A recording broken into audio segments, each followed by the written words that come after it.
Exploring truth, goodness and beauty. Part 1 of 5. Introducing truth, goodness and beauty.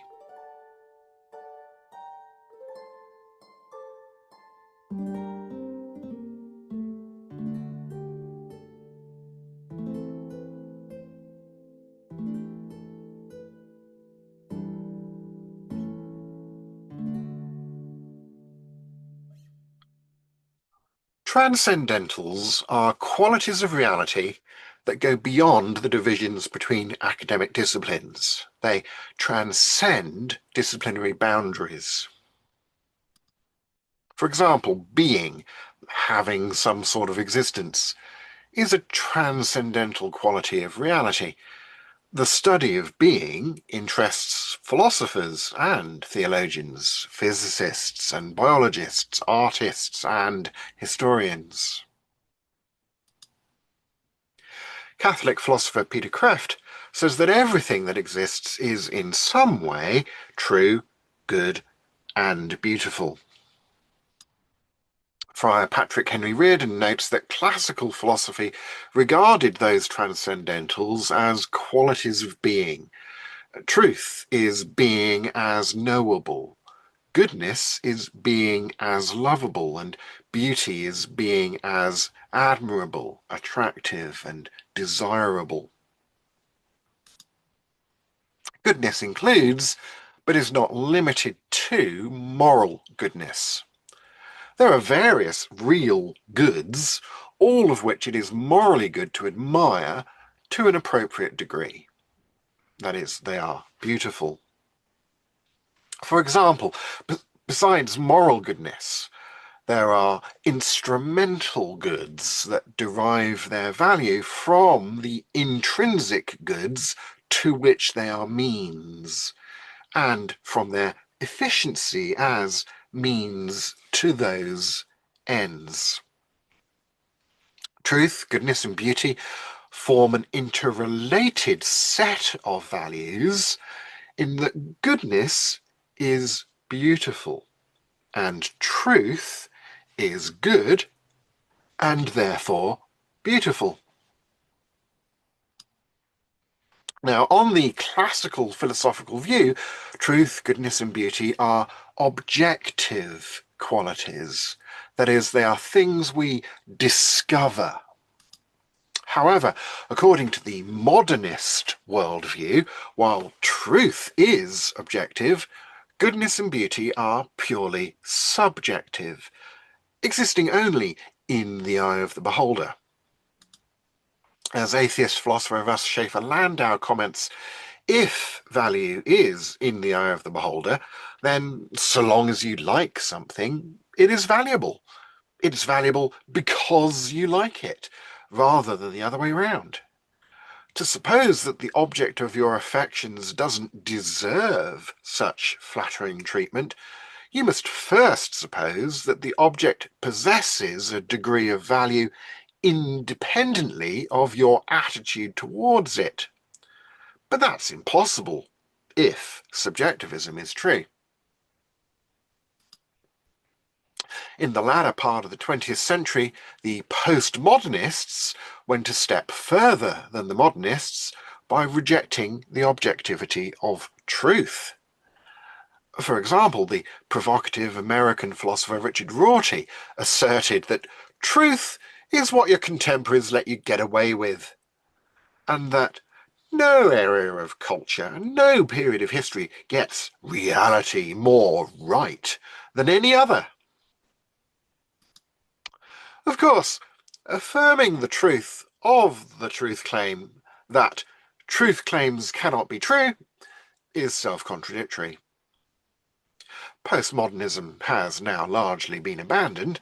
The 21st century has seen a rising rejection of both modernism and postmodernism, with a growing interest in traditional worldviews, such as Christianity, and/or a search for a postmodern worldview that's more conducive to human flourishing. We'll dive deeper into the issue of objectivity in part 2 of this series. For now, let's take John Cottingham's definition of these 3 transcendental virtues or values. The true is that which is worthy of belief. The beautiful is that which is worthy of admiration. And the good is that which is worthy of choice. By contrast, the false is that which is unworthy of belief. The ugly is that which is unworthy of admiration. And the bad is that which is unworthy of choice.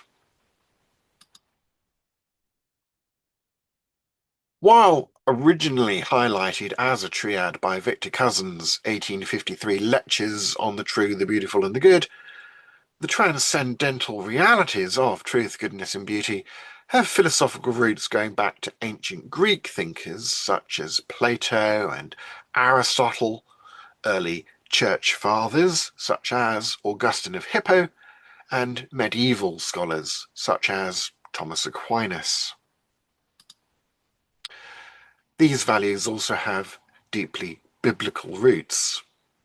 The Old Testament Hebrew word for truth, emet, is primarily an ethical term. Emet indicates reliability and faithfulness as exhibited by a person's character, behavior, promises, and just laws. The use of emet to refer to statements that reliably describe reality grows out of its use to refer to a person as reliable and honest.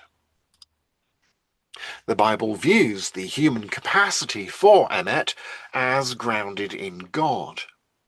As Arthur F. Holmes writes, the ultimate locus of truth is not just in true propositions, but in the utter reliability of the true God. To this, all our knowledge of anything at all ultimately bears witness, for both the facts we know and the fact that we know at all depend on God. The Bible has much to say about goodness and evil, moral right and wrong, and about the human tendency to make bad choices. The Greek word agathos is used in the New Testament to refer to both moral and instrumental goodness. The moral sense is seen, for example, in John 7:12. There was a lot of grumbling about him, that is Jesus, among the crowds. Some argued he's a good, an agathos man, but others said he's nothing but a fraud who deceives the people. Jesus says the good man, the agathos man, out of the good treasures of his heart, puts forth good things. The biblical standard of moral goodness is God's character. Jesus says none is good, none is agathos, except one, God.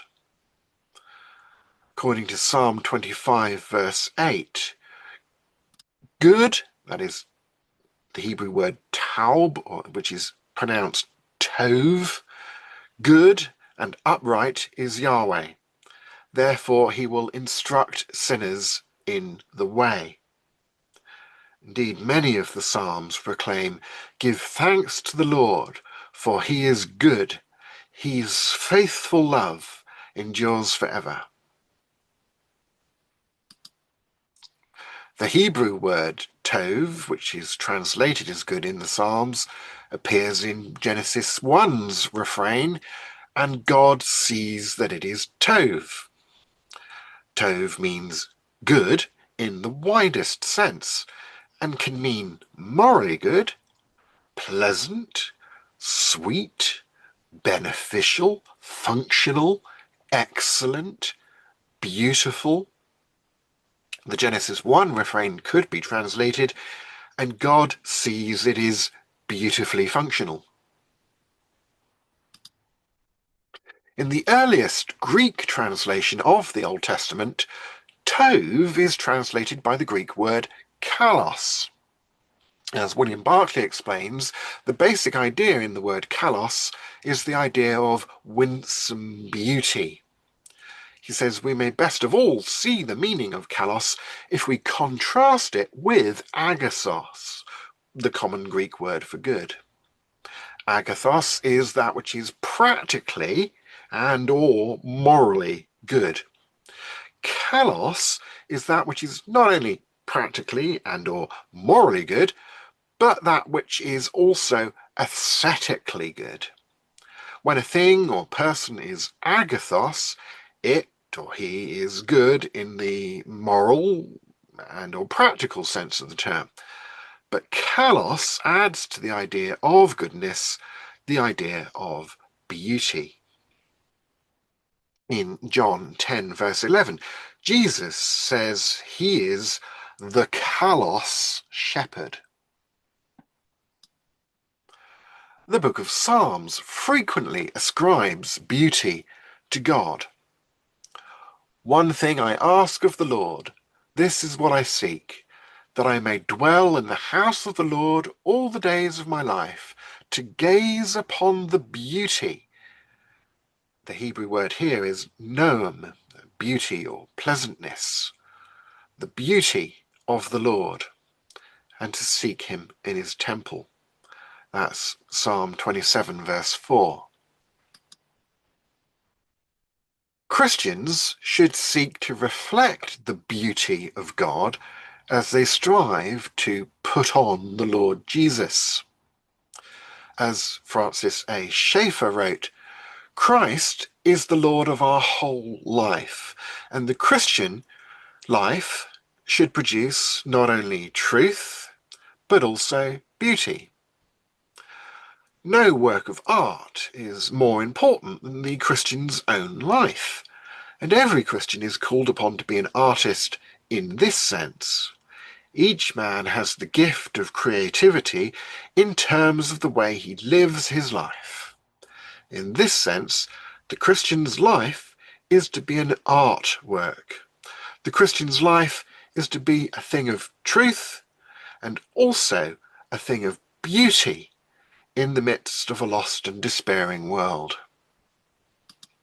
As the Apostle Paul wrote of truth, goodness, and beauty in Philippians 4 verse 8, finally, brothers and sisters, whatever is morally true, whatever is noble, whatever is right, whatever is pure, whatever is lovely, whatever is admirable, if anything is excellent or praiseworthy, think about such things.